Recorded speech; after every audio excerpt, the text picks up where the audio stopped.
प्यारे बच्चों, आज मैं 9th क्लास का शेष प्रश्न को लेकर के आया हूं, जो सेट में 100 प्रश्न का है। उसमें से पिछले 2 क्लासों में मैंने 63 क्वेश्चन तक सॉल्व करवाया था। आज 64 से लेकर के प्रयास करूंगा कि 100 प्रश्नों तक आपको कंप्लीट करवा दूं, ताकि अगला सेट भी मैं मैथ का एक और दे सकूं और आपको सहूलियत प्रदान कर सकूं आपके ओलंपियाड में आपको इससे मदद मिल सके। तो आज 64वां प्रश्न है, जिसका हम लोग आज शुरुआत करेंगे। एक बिंदु से होकर कितनी रेखाएं खींची जा सकती है? तो एक बिंदु से अनंत रेखाएं खींची जा सकती है। 65 की बात करें तो एक रेखा पर कितनी बिंदु होते हैं? तो एक रेखा पर बिंदु भी अनंत होते हैं। जैसे ये रेखा खींचे, इस पर अनंत बिंदु है। ये जितना भी मैं टिक कर रहा हूँ ये सब बिंदु है। तो इस तरह से इस पर अनंत बिंदु भी है। बात करता हूँ प्रश्न संख्या 66 का। 2 भिन्न बिंदुओं से कितनी रेखाएं गुजर सकती है? तो 66 का उत्तर हो जाएगा ए। 2 भिन्न बिंदुओं से मात्र एक रेखाएं गुजर सकती है।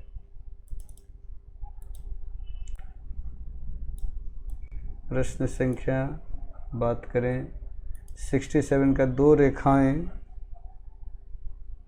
67 का 2 भिन्न रेखाओं में अधिक से अधिक कितनी बिंदु उभयनिष्ठ हो सकते हैं? तो इसका होगा 1। यदि दो कोनों की मापों का योगफल 180 डिग्री हो तो उन्हें क्या कहेंगे? तो इसका उत्तर हो जाएगा बी, समपूरक कोण। यदि 2 कोनों की मापों का योगफल 90 डिग्री हो तो उन्हें क्या कहेंगे? तो 69 का हो जाएगा ए, पूरक। 2 कोनों का पूरक और 180 डिग्री के योग को कहा जाता है समपूरक। प्रश्न संख्या 70। 25 डिग्री का पूरक कोण क्या होगा? तभी तो हम लोग देखें कि 2 कोनों का योग 90 डिग्री जिसका होता है तो उसको पूरक कोण कहते हैं। तो अगर 25 डिग्री है तो 90 में से 25 को माइनस करेंगे तो 5 5 10 यानी 70 का उत्तर हो जाएगा 65। 25 90 होता है। 105 का संपूरक क्या होगा? तो निश्चित रूप से 180 में से 105 को माइनस करेंगे तो 71 का उत्तर हो जाएगा 75। सी, जो कोण 2 समकोण से बड़ा किंतु 4 समकोण से छोटा हो उसे क्या कहते हैं? तो 72 का उत्तर होगा पुनरुक्त कोण कहते हैं, यानी कि उत्तर हो गया बी। प्रश्न संख्या 73 में है कि एक घातीय समीकरण ax plus B Y plus C equal to 0 के वास्तविक हलों की संख्या कितनी होगी? तो 73 का उत्तर हो जाएगा सी, अनेक हल होगा, यानी अनगिनत। x बराबर 1, y बराबर 3, तो k का मान क्या होगा? x की जगह 1 रखे, y की जगह 3, तो 15 × 45, 1 46। तो इसका उत्तर तो यहाँ दिखा हुआ है 74 का उत्तर हो जाएगा सी, यानी 46। प्रश्न संख्या 75 की बात करें तो 75 में है a का मान क्या होगा? x बराबर -2, y बराबर 5, तो a की जगह पर a का मान निकालना था। x की जगह -2 रखे तो 4 दूनी 8 माइनस में, अब 5 यहाँ तो -13। तो इसका उत्तर हो जाएगा डी, -13। निम्नलिखित में कौन समीकरण 3x - 2y के हल हैं? तो ऑब्वियसली यहाँ पर हम लोग वैल्यू देखते हैं ऑप्शन के हिसाब से। तो 76 का मेरे विचार से 4 अगर रखते तो 4 × 12 और 3 दूनी 6, 12 में से 6 घट गया तो 6। तो उत्तर हो जाएगा इसका बी। 76 के बाद बात करते हैं 77 का। निम्नलिखित में कौन मान युग्म समीकरण 2x - y बराबर 10 का हल नहीं है? तो 77 का उत्तर हो जाएगा डी, 64।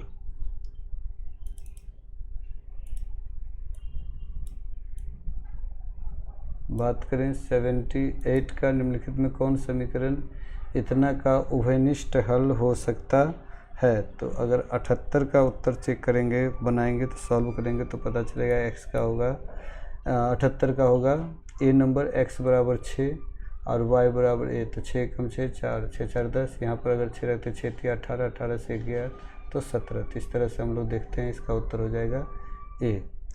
वह समीकरण जिसके 3 हल निम्नलिखित समीकरणों से प्राप्त होता है, तो x बराबर -2 और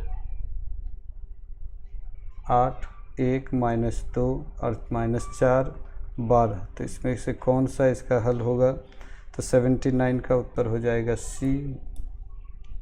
बात करें हम लोग 79 के बाद 80 नंबर सवाल। एक बिंदु का भुज ऋणात्मक है, वह बिंदु कहाँ अवस्थित होगा। तो यहाँ पर है कि y अक्ष पर या x अक्ष पर या दाएं ऊपर नीचे सब। तो 80 का उत्तर अगर हम लोग खोजते हैं तो इसका उत्तर हो जाएगा बी, y अक्ष के बाएं। अगर बाएं हम लोग देखते हैं तो ऋणात्मक होगा, मतलब भुज में। प्रश्न संख्या 80 के बाद 81, एक बिंदु की कोटि धनात्मक है, तो यह बिंदु कहाँ अवस्थित होगा। 81 का उत्तर हो जाएगा डी, x अक्ष पर के ऊपर। 82 की बात करते हैं तो 82 में है कि किसी बिंदु के निर्देशांक 5 0 है, तो यह बिंदु कहाँ अवस्थित होगा। y अक्ष पर, x अक्ष पर, x अक्ष के ऊपर या फिर x अक्ष के नीचे। तो 82 का उत्तर हो जाएगा बी। बात करें 83 का,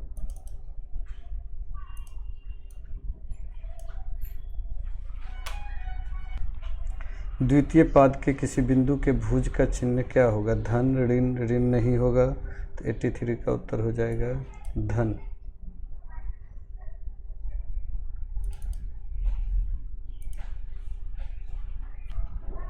-84 की बात करते हैं तो 84 में बिंदु 3 2 -3 2 दोनों अवस्थित होगा। तो 3 2 और -3 और 2 दोनों अवस्थित है कहाँ, तो 84 का हो जाएगा सी, x अक्ष के ओर। बिंदु 4 5 3 -2 दोनों अवस्थित है कहाँ, तो 85 का हो जाएगा डी, y अक्ष के एक ओर। 86 का बात करें तो 86 में हो जाएगा बिंदु 2 2 और 2 1 कहाँ अवस्थित होगा, तो इसका उत्तर हो जाएगा 86 का बी, y अक्ष से समान दूरी पर।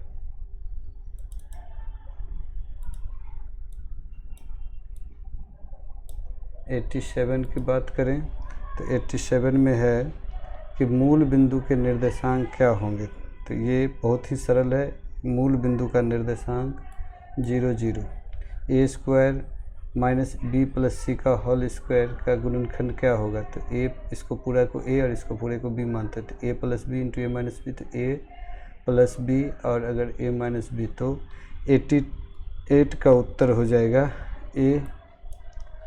89 2x square plus 4x minus x cube plus 1 का घात क्या होगा इसमें। तो जो मैक्सिमम घात होता है उसी को बोला जाता है। तो 89 का हो जाएगा सी, इसका 3 घात होगा। बात करते हैं हम लोग 90 का,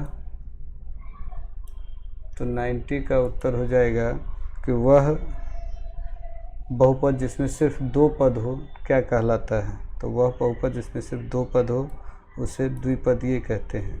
एक चर में 2 घात का बहुपद क्या कहलाता है, द्विघात कहलाता है। निम्नलिखित में कौन सा बहुपद नहीं है। तो यहाँ पर समझ सकते हैं कि बहुपद इसमें 92 में नहीं है, तो ये है जो कि पावर माइनस में है, इसलिए ये नहीं माना जाएगा। अब बात करें हम लोग आखिरी 7 सवाल का, ये है 93।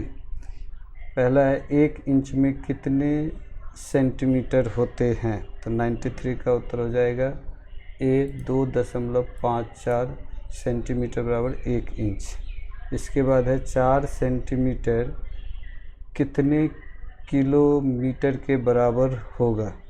तो 4 सेंटीमीटर को अगर किलोमीटर में कन्वर्ट करेंगे तो ये हो जाएगा 4 × 10⁻⁻5। 95 की बात करें तो बहुत सरल तरीके सवाल है कि 8 - 1 0 ये क्या होगा। तो इसमें हम लोग बोडमास का फार्मूला को फॉलो करते हुए अगर इसको सॉल्व करते हैं तो देख पाते हैं कि 95 का उत्तर हो जाएगा ए यानी 9। जैसे इसका हो जाएगा 0, ये हो जाएगा 1, तो 1 प्लस में और 8 1 प्लस में, तो 8 1 9। बात करते हैं 96 का, ताश की 52 पत्ती में कितने जैक होते हैं? तो 96 में दिया हुआ है 14, 7, 4, इनमें से कोई नहीं, तो इसका उत्तर हो जाएगा 4 जैक होते हैं। बात करें 97, महान गणितज्ञ रामानुजम होना चाहिए, रामानुजम किस देश के थे? तो मिस्र, रूस, भारत नाम से भी है, और ये हमारे लिए गर्व की बात भी है कि यह हमारे देश भारत के थे। 97 का हो जाएगा उत्तर सी। 1 से 100 तक की गिनती में कितने एक होते हैं? 1 से 100 तक में जैसे 1, 2, 3, 4, 5, 6, 7, 8, 9 तक में तो 1 है, फिर 10 में देखते हैं तो 1, फिर 11 में 2, इस तरह से अगर गिनती करेंगे तो टोटल 1 की संख्या 1 से 100 तक में मेरे विचार से 21 होगा। मेरे विचार से क्या मतलब 21 ही होगा। बात करें 99 आखिरी से एक पहले, वैसे कौन से अंक हैं जिन्हें स्वयं से जोड़ने तथा गुणा करने पर समान अंक प्राप्त होते हैं? तो इसका उत्तर हो जाएगा डी, इनमें से कोई नहीं। महान गणितज्ञ रामानुजम किस देश के थे? ये लगता है 2 बार हो चुका है, फिर इसको टेक्निकल एरर कहा जाए, इसका उत्तर भी हो जाएगा सी। तो इस प्रकार बच्चों मैंने पिछले 3 क्लासों में 2 क्लास पहले और आज के आखिरी क्लास में 100 प्रश्न को आपके बीच रखा है, और आपके लिए मैं आगे भी इसी प्रकार का सेट बनाता रहूँगा। और मेरे अपने चैनल चाणक्य स्टडी पॉइंट से इसी प्रकार से जुड़े रहें और अपनी परेशानियों को हमसे शेयर करें। मैं पूरा प्रयास करूंगा कि आपकी जितनी भी शैक्षणिक परेशानी है, पढ़ाई लिखाई संबंधित कोई भी दिक्कत है, तो उसको मैं सॉल्व कर सकूं। और एक विशेष बात आप लोगों से करना ये चाहता हूं कि आपके आस पड़ोस में जो भी ऐसे बच्चे हों जिनकी पढ़ाई नहीं हो पा रही है, वो नहीं पढ़ पा रहे हैं, कारण गरीबी हो या कई और भी जो कारण हो, तो मैं उन बच्चों से आग्रह करूंगा कि आप हमसे कांटेक्ट करें और आप ज़रूर पढ़ें, अवश्य पढ़ें। जो भी समस्या है उसका समाधान निश्चित रूप से मेरे पास है। आप कांटेक्ट करेंगे तो उसका समाधान भी होगा, और समाधान होने के बाद आप पढ़ाई से पुनः जुड़ पाएंगे, और इससे ये होगा कि आपके जो शैक्षणिक स्थिति बेहतर होने से आपकी सामाजिक, आर्थिक हर तरह की स्थितियां जो है आपकी और आपके परिवार की मजबूत होगी। तो इसी के साथ आज के लिए इतना ही। बहुत बहुत धन्यवाद।